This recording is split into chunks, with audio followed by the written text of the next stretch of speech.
Well, yesterday the stock market went this really funny colour. It was like this green colour. I don't know. I've never only seen red before. I generally don't know what this green colour is. It was crazy. It was a really good day in the stock market yesterday. We had a fantastic bounce. As you can see here, the Nasdaq. The best thing about it as well is that as the day went on, it just trended higher and higher and higher. Even the S&P put in a bit of a bounce, 1.8%, not as much as the Nasdaq. Obviously, that one has been oversold a little bit more, so you would expect a bit more of a bounce in that one. So we had a very good day yesterday, a very good bounce. It still means that we are massively sold off. You know, the US stock market has the worst January since the global financial crisis, so it was still an ugly month, but what we had here was a big jump. And if we can just zoom out here to, let's go to a year, you can see this sell-off that we've had basically since November time. Stocks have been in a bit of a slump, and it's just been, the January has really just topped it off. But what we did see is you see this big sharp reversal here. Now, funny enough, we had the Nasdaq putting a bit of a bounce and the S&P wasn't too bad. And what you would have seen is the likes of Microsoft was up 0.8%.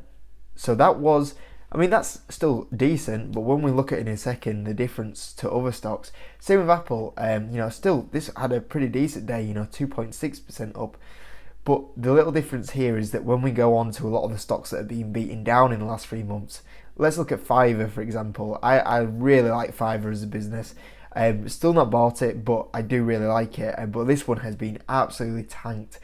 From February time, the stock was down over 73%. In fact, if we take yesterday's jump out, 77%. And the 52-week low was of $68, and we're up to $85.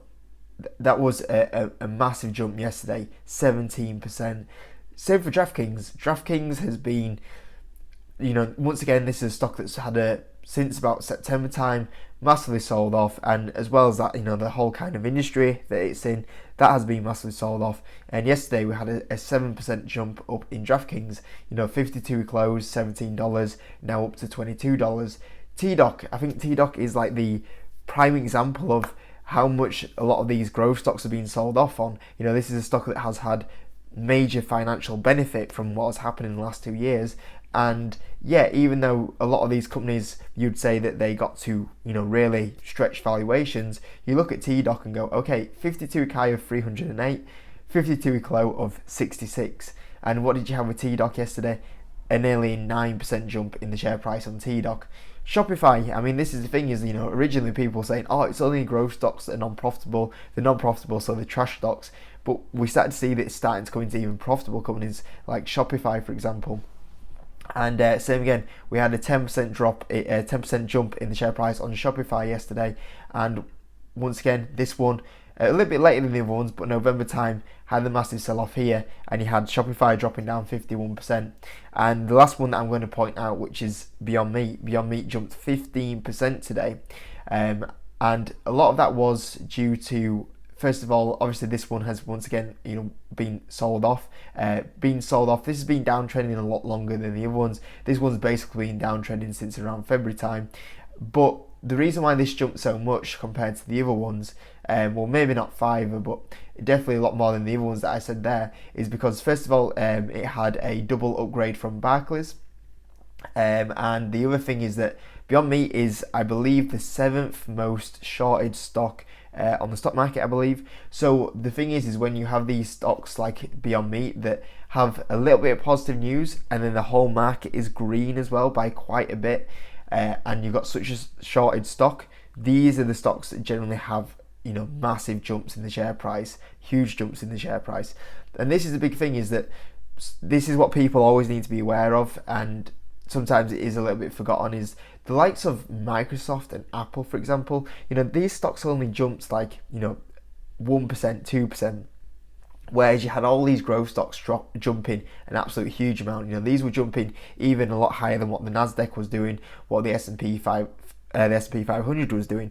And the big thing is that a lot of these growth stocks here, like let's say TDOC, for example, when the stock market is going up, these stocks absolutely outperform the stock market. The indexes go up 1-2%, these go up 4-5%. Obviously, the big difference is these have been massively sold off, so that's why they're jumping up even faster than that at the moment. At the same time, when the stock market goes down, when stocks go down, 1-2%, these go down 4-5%. So it works both ways. This is what people have recently forgotten in the stock market, or investors have forgotten, is that this is why these are classed as a little bit of a higher risk stock, and not ideally for beginners, because like I said, it's all good when the stock market's going up. Everyone's happy to hold these stocks. They're looking, going, oh, look at these returns. Oh, I'm so happy I own these growth stocks rather than these these safe dividend stocks. But then when it goes the other way around and when stocks start going down, you start seeing people, because these go down faster, you see people then go, or investors go, oh, I don't want to have these growth stocks. I want to have safe dividend stocks that aren't going down as much because these are going down faster. And that's the little difference that's happened over the last few days, is that kind of mindset and remembering that's what happens with these stocks. This is why a lot of these stocks are a little bit more high risk stocks, or classed as high risk stocks. If we have the stock market go on a little bit of a run here, what you'll see is these stocks clearly outperform the stock market, which is important. Now, just a couple of points that I'm going to make with the move that we saw yesterday. It does look like a very good bounce. Obviously, you never know. You can't time the stock market. We say this so often. You think it's the bottom, it could go lower. That can always could always happen. You do always have to be careful of that. But what I'm going to say here is that this could be a bottom. We have seen a very sharp bounce here on Monday, so it'd be very interesting to see going for the rest of the week if we see the stock market hold this or if it sells off. But this is a very, very sharp bounce. And the thing is, as well, is there's two things that you got to remember, is that at the moment, a lot of these growth stocks, whether you look at T-Doc, for example, if you look at the likes of Beyond Meat, for example, I'm sure Fiverr's the same or near the same. A lot of these stocks are now at historically low valuations. Without doubt, what happened in the last few months is that or the last year, we had these stocks go to historic high valuations, and you're like, oh, we're probably due a pullback, and we had the pullback. But what has that pullback done? It's put them from going to high valuations to they're back in line now. It hasn't done that. It's sold off even lower. We've gone down to the lowest valuations we've ever been at. And that's the big thing that's happened. That's what you got to realise. That is a big, big rotation.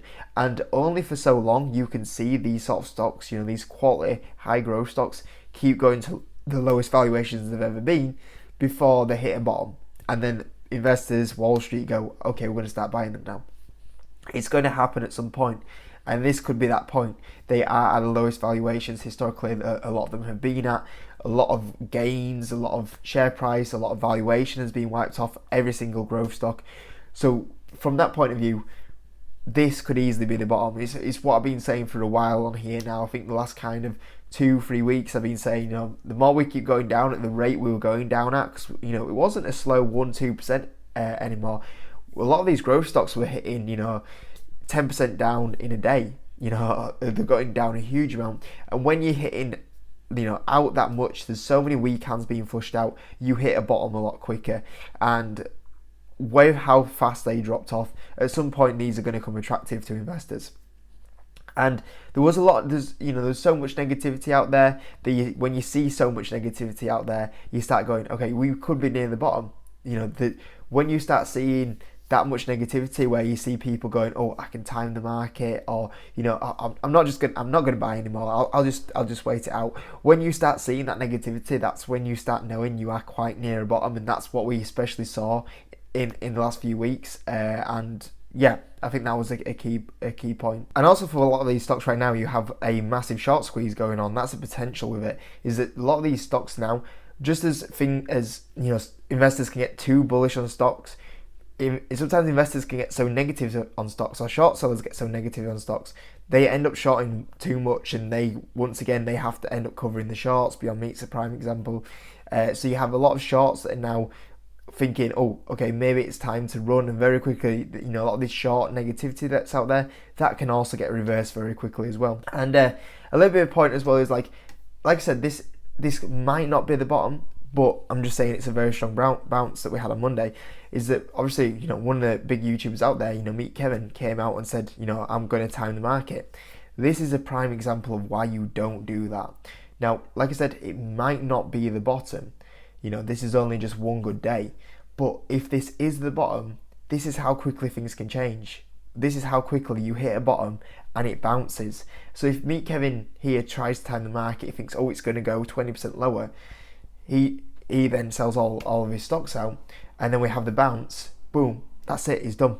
That's it, it's game over for him, because he's missed the bottom. He's now sold all of them stocks out of a loss, and now he's thinking, oh, what do I do? Do I buy in, or what shall I do here? And this is the problem, is he's actually taking that loss now instead of averaging in, and he's now going to even have a worse average than what he could do if he was averaging in.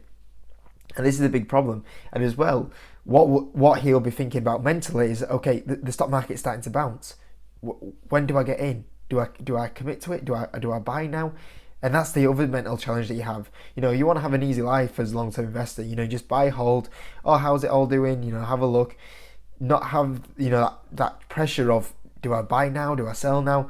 And that's what also now with this bounce that he'll have to consider. And the thing as well is that when we do have a reversal, because we are so sold off, when we have the reversal, the jump will happen so quick. This is what I said previously on another video recently, is that when the stock market does do this reversal, you have so many stocks sold off so much that you have a 52-week low of 68, that there's so much cash now on the sidelines that when the reversal happens, boom, you'll see a lot of these stocks jump, 30% in 1 week. That's what will happen, because there's so much cash on the sideline, and everyone will see the bottom and go, you'll have them people that are trying to time the market and go, okay, looks like these are coming into favour, let's try jump back into them. And you will have a very quick jump. And that's what we're starting to see now. And even if this is not the bottom of the stock market, I just want to make this video to be a bit of a lesson of, this is what happens. This might not be the bottom, but these days is basically a perfect reflection of what will happen when we do hit the bottom of the stock market. You'll have them stocks that rebound very, very quickly. And also a bit of a lesson of, timing the market. And this is why it's important not to time the market, because when they do come in back to favour, this is what it would be like. So even if it's just one day and it's not the bottom, you kind of get a bit of a taster of, what could potentially happen when we do get a reversal in the stock market anyway. So hope you enjoyed the video anyway, guys. If you could, hit the like button. If you're new, subscribe, and I'll see you next video.